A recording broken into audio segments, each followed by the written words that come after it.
Welcome back to our channel, where we dive deep into the glamorous, treacherous, and endlessly captivating world of Los Angeles fashion. Today brings a monumental shift in the balance of power, a day where fierce family loyalty collides with ruthless corporate warfare in the most spectacular fashion imaginable. Grab your favorite beverage and settle in, because the drama unfolding today will change the landscape of our favorite families forever. The glittering skyline of Los Angeles has always served as the perfect backdrop for the high-stakes battles waged within the walls of Forrester Creations. But the latest storm brewing is unlike anything we have ever witnessed. For weeks, the tension has been mounting, building to an unbearable crescendo as Hope Logan Spencer found herself pushed to the absolute brink. The catalyst for this unprecedented explosion of emotion was not a triumph, but a crushing defeat. After taking the monumental risk of secretly defecting to the Logan brand, Hope believed she had finally found her sanctuary. She had placed her faith, her career, and her entire legacy into the hands of Katie Logan Spencer and Bill Spencer, bringing the talented but controversial Deke Sharp along with her. However, the reality of this new corporate environment proved to be far more brutal than she could have ever anticipated. When Katie delivered her devastatingly harsh critique of Deke's preliminary collection, dismissing the designs as entirely too fluffy and questioning his fundamental ability to compete with the powerhouse that is Forrester Creations, the fragile illusion of Hope's newfound freedom shattered into a million irreparable pieces. The weight of that brutal feedback was the final agonizing straw for a woman who had already endured months of relentless psychological warfare. Hope had sacrificed everything for this secret move, alienating herself from her family's legacy and deceiving the mother who loved her most, all in a desperate bid to escape the suffocating, dictatorial grip of Steffy Forrester Finnegan. To be met with such cold, uncompromising criticism from her own aunt in her very first showcase was a blow that Hope simply could not absorb. The crushing realization that she might have traded one form of corporate tyranny for another sent her spiraling into a profound emotional abyss. She was no longer the confident, visionary creator of hope for the future. She was a terrified, exhausted woman who realized she was entirely in over her head, drowning in the treacherous waters of the Spencer and Logan empire. Driven by a primal, desperate need for comfort, Hope sought out the only true sanctuary she had ever known, her mother. The physical journey to Brooke Logan Forrester's home was fraught with a suffocating sense of guilt and impending doom. For weeks, Hope had watched in silence as Brooke valiantly fought a phantom war at Forrester Creations, relentlessly advocating for a daughter who had already secretly abandoned the battlefield. Hope knew that her arrival would not just bring tears, but a confession of a betrayal so deep it threatened to sever the sacred bond between mother and daughter. Yet, the overwhelming need to be held, to be understood, and to be forgiven propelled her forward. When she finally crossed the threshold of Brooke's home, the carefully constructed facade of the independent, empowered businesswoman dissolved completely, leaving behind only a broken, desperate child seeking refuge from a world that had become unbearably cruel. The moment Hope collapsed into Brooke's arms, the emotional dam that had been holding back months of anguish finally broke. Through violent, uncontrollable sobs, the devastating truth spilled from Hope's lips. She confessed everything: the secret meetings, the clandestine contract with Bill and Katie, the recruitment of Deke Sharp, and the agonizing burden of the deception she had maintained.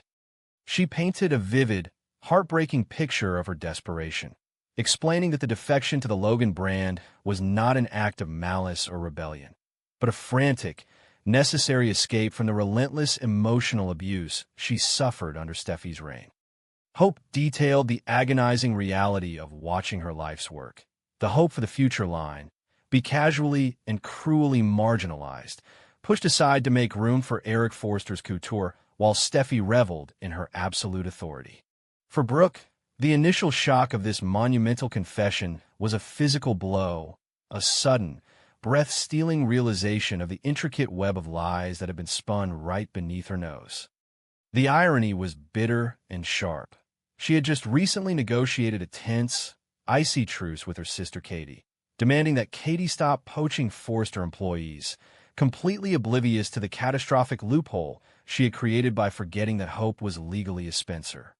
Brooke realized in that staggering moment that Katie had already stolen the ultimate prize, and her own daughter had been a willing participant in the heist. The magnitude of the deception could have easily sparked a furious, explosive reaction, a righteous anger at being so profoundly manipulated by the two women she called family. However, as Brooke looked down at the trembling, tear-streaked face of her daughter, any spark of anger was instantly extinguished by a tidal wave of profound, agonizing maternal heartbreak. She did not see a corporate traitor or a deceitful employee. She saw her beautiful, brilliant daughter pushed to the absolute edge of her sanity. Brooke's heart shattered as she absorbed the full extent of the psychological damage that had been inflicted upon Hope.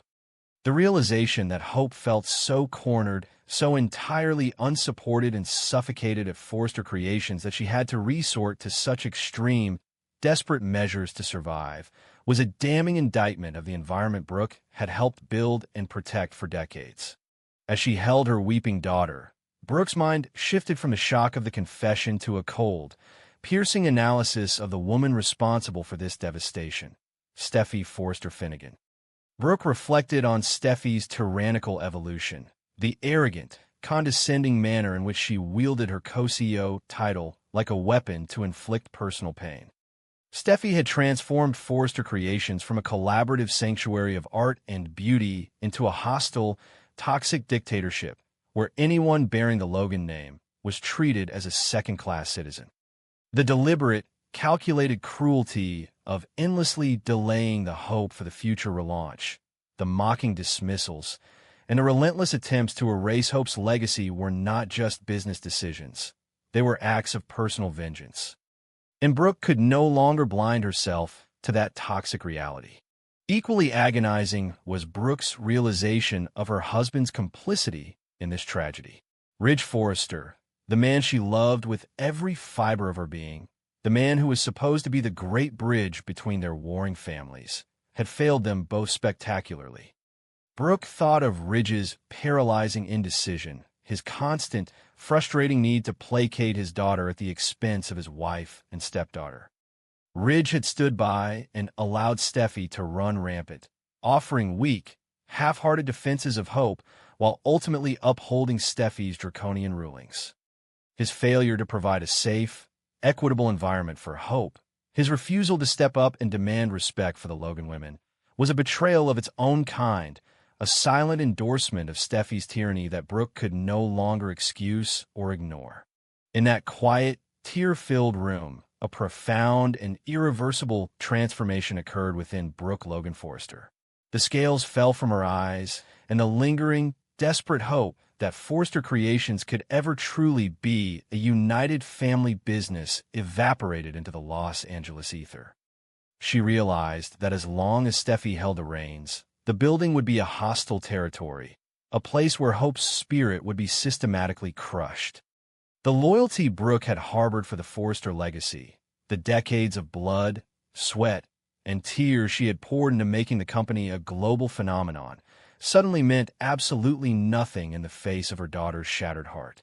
With a voice that was suddenly clear, steady, and vibrating with an uncompromising resolve, Brooke made a declaration that would echo through the halls of fashion history. She pulled Hope back, looking deeply into her tearful eyes, and vowed that she would not allow her daughter to fight this brutal war alone. If Forrester Creations had no place for Hope, then it had no place for Brooke. In a moment of breathtaking clarity and fierce maternal protection, Brooke decided to sever her ties with the empire she had helped build. She was going to officially quit Forrester Creations, packing up her legacy and walking out the door, leaving Ridge and Steffy to rule over a kingdom that had lost its heart. This monumental decision was not merely a resignation. It was an official, unequivocal declaration of war against the Forrester family. By choosing to stand beside Hope, Brooke was aligning herself with the enemy, officially throwing her immense weight, experience, and industry power behind the burgeoning Logan brand. She was prepared to walk into Bill Spencer's empire, to stand shoulder to shoulder with Katie and the man Ridge despised more than anyone else on Earth, all to ensure that Hope's honor, talent, and legacy were fiercely protected and nurtured. It was a strategic masterstroke, a move that would send shockwaves through the global fashion industry and strike terror into the hearts of the Forrester executives who believed they were untouchable. Brooke knew with agonizing certainty the catastrophic price this decision would exact upon her personal life. The legendary marriage she shared with Ridge, a romance that had survived decades of betrayal, tragedy, and external manipulation, was about to face its most formidable and likely fatal test.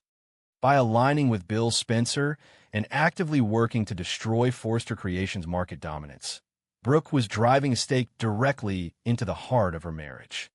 She knew that Ridge would view this defection as the ultimate, unforgivable betrayal, a destruction of their family from the inside out.